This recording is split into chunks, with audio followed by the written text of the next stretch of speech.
నమస్తే welcome to 99 TV నేను అఖిల ముందుగా బులెటిన్ లో హెడ్లైన్స్ చూద్దాం ధాన్యం కొనుగోలు బాధ్యత కలెక్టర్లకు అప్పగింత చివరి గింజ వరకు కొనుగోలు చేయాలని కేబినెట్ ఆదేశాలు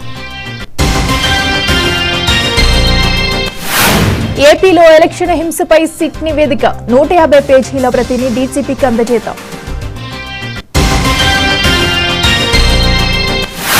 ప్రశ్నించే గొంతుక రాకేష్ రెడ్డిని గెలిపించండి కొత్తగూడెం పట్టభద్రులకు మాజీ మంత్రి కేటీఆర్ వినతి బెంగళూరు రేవ్ పార్టీకి వెళ్లలేదు హైదరాబాద్ లోని తన ఇంట్లోనే ఉన్నానన్న హీరో శ్రీకాంత్